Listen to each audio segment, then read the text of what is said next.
السلام علیکم ورحمۃ اللہ وبرکاتہ۔ حجاج کرام، جیسے ہم نے ذکر اذکار اور تلبیہ کرتے ہوئے 8 کا دن گزارا ہے، 9 کا دن بھی اسی طرح اللہ تعالیٰ سے معافیاں مانگتے ہوئے ذکر اذکار کرتے ہوئے گزارنا ہے۔ اس میں دعائیں، چھوٹی تسبیحات، چھوٹی صورتیں، بڑی تسبیحات، اللہ تعالیٰ کے اذکار اور بسم اللہ شریف کے بھی بہت زیادہ انعامات ہیں، درود شریف کے بہت زیادہ انعامات ہیں، قل ہو اللہ پڑھنے سے بہت زیادہ محال اور انعامات حاصل ہوتے ہیں۔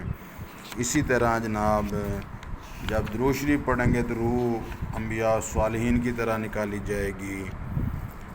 تو 9 تاریخ وہ دن ہے جس دن حج کا دوسرا فرض ادا ہونے جا رہا ہے، وقوف عرفات۔ تو 8 تاریخ کی طرح 9 کو بھی رات 12 بجے کے بعد آپ کو لے جائیں گے میدان عرفات۔ اگر بس پہ ہیں، اگر ٹرین پہ ہیں تب بھی، جن کو ٹرین الاؤ ہے وہ بھی 8 اور 9 کے درمیانی رات عرفات کی طرف جائیں گے۔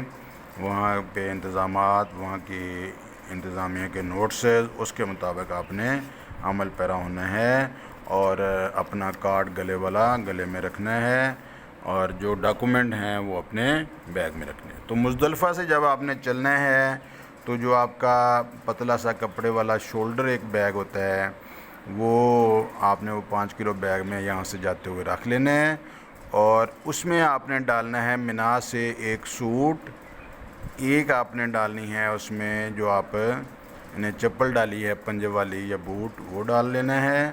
اگر آپ محسوس کرتے ہیں کہ میں نے ہوائی چپل جو ہے وہ جب احرام بدلا تو وہ بھی بدلنی ہے۔ سوٹ اس لیے رکھنا ہے کہ جمرات کو کنکری مارنے کے بعد آپ اگر حرم جائیں گے تو آپ کے پاس سوٹ لینے کے لیے یا منا جانا پڑے گا یا آپ کو مکان جانا پڑے گا۔ دونوں صورتوں میں فاصلہ زیادہ ہوگا اور اس دن آپ کے کام زیادہ ہیں، لہذا آپ اپنے بیگ میں سوٹ رکھ لیں ایک پتلا سا، تو آپ کو کوئی دقت اور پریشانی نہیں ہوگی۔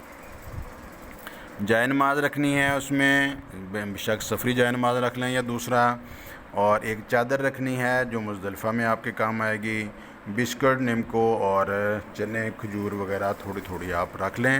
باقی کی چیزیں جو ہیں وہ 5 کلو والا بیگ منا میں چھوڑ دینا ہے، اس پہ تالا لگا دیں، تالا لگا کے ادھر ہی چھوڑ دینا ہے۔ اور آپ اب اور ایک بوتل پانی والی اور ایک وہ فوارے والا جو ہے بوتل، جو فوارہ ہے اس میں بھی پانی ڈال کے، اور 1.5 لیٹر والی بوتل میں بھی پانی ڈال کے آپ نے ساتھ لے جانا ہے۔ جہاں حبس ہوگی، گرمی ہوگی، آپ پانی پئیں گے بھی اور شاور سے پانی اپنے سر میں بھی ڈالیں گے۔ تو جناب وہ آپ کا ہلکا پھلکا بیگ ہوگا اور اس میں چادر ہوگی، جائے نماز ہوگی، اور آپ چلے جائیں گے میدان عرفات میں دوسرا فرض ادا کرنے کے لیے۔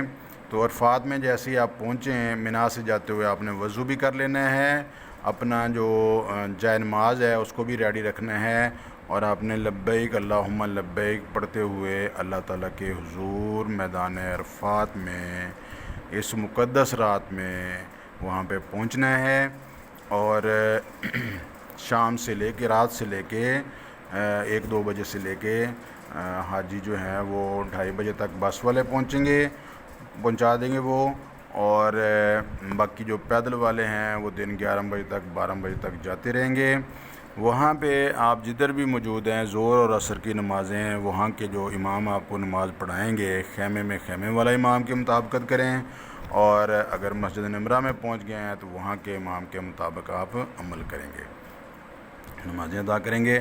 اس کے بعد وہاں پہ جو بڑا رکن ہے وہ یہ ہے کہ زور سے لے کے مغرب تک کا جو ٹائم ہے، اس میں زیادہ سے زیادہ وقت آپ نے کھڑے ہو کے وقوف کرنا ہے، یعنی کھڑے ہو کے اللہ تعالیٰ سے معافیاں مانگنی ہیں، اللہ تعالیٰ کا دوست بننے کے لیے گریہ زاری کرنی ہے، اللہ تعالیٰ کا ولی بننے کے لیے گریہ زاری کرنی ہے کہ یا اللہ وہ بھی تیرے بندے تھے جن کو تو نے اپنا دوست بنایا، جن کو اپنا محبوب بنایا، جن کو اپنا ولی بنایا، جن کو اپنا صحابی بنایا، جن کو آپ نے پیغمبر بنایا، مجھے ان کے غلاموں میں، ان کے خادموں میں رکھ لے۔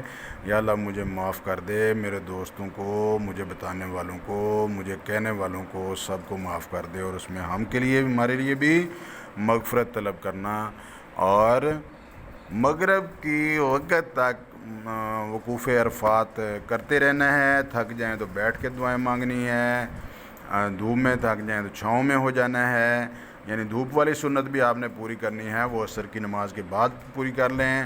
زور سے لے کے عصر تک جو ہے وہ آپ چھاؤں میں کھڑے ہو کے وقوف کریں. تھک جائیں تو بیٹھ کے کریں، بیٹھ کے تھک گئیں تو لیٹ کے کریں. اور باہر پانی والے موجود ہوتے ہیں، وہاں پہ اپنا وضو بناتے رہیں. بد نظری سے بچتے رہیں، لڑائی جھگڑے سے بچتے رہیں. چیزوں کی وہاں پہ کمی ہوگی، یہاں والا سکون والا ماحول نہیں ہوگا، اویلیبلٹی ساری چیزوں کی نہیں ہوگی. وہ میدان ہے اور آپ وہاں پہ ملنگ ہیں اور اللہ تعالیٰ کے آپ درویش ہیں، اور اپنے پھونپھاں ساری چیزیں ختم کرنے کے لیے، ایک درویش بننے کے لیے وہاں پہ حاضر ہوں، اور ساری چیزوں کو برداشت کریں. دکھ آئیں گے، تکلیفیں آئیں گی، اور اس کے بعد حل ہو جائے گا. آپ نے آج ہی دعائیں شروع کر دیں، یا اللہ میرے حج کو آسان فرما اور قبول فرما. ہو سکے تو حرم شریف میں جا کے آج دعا کریں.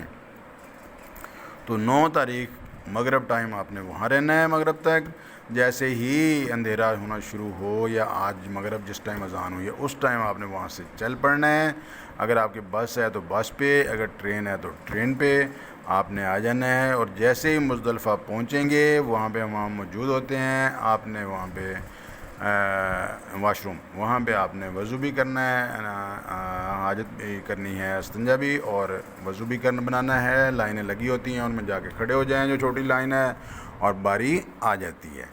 اور تو تحمل رکھنا ہے. جیسے ہی باری آئے گی، اگر جماعت مل جاتی ہے 2-3 ساتھیوں کو آپ کہہ دیں کہ ہم اکٹھے پڑھ لیں گے، ایک آدمی ان میں جماعت کرا دیں. جو دوسرا کہتا ہے نہیں میں نہیں کراتا آپ کرا دیں، تو آپ خود کرا دیں. ان میدانوں میں جماعت کرانا بہت ہی افضل ہے.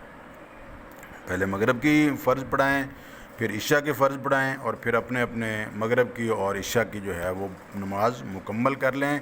تو اس میں آپ نے فرض اور واجب لازمی پڑھنے ہیں، سنت بھی لازمی پڑھنی ہے. اور نفل جو ہے اس میں آپ کو اجازت ہے تھوڑا سا آپ بیٹھ جائیں، بیٹھ کے پھر ذہن میں رکھیں کہ میرے وہ رہتے ہیں، وہ آپ نے ادا کر لینے ہیں. کیونکہ یہ بہت اہم رات ہے، لیلۃ القدر کے برابر یہ دن اور راتوں کا اجر و ثواب ہے. اور آپ اجر و ثواب لینے کے لیے وہاں گئے ہیں. اور اپنی دعاؤں میں ہمیں بھی یاد رکھیے گا. السلام علیکم ورحمۃ اللہ وبرکاتہ.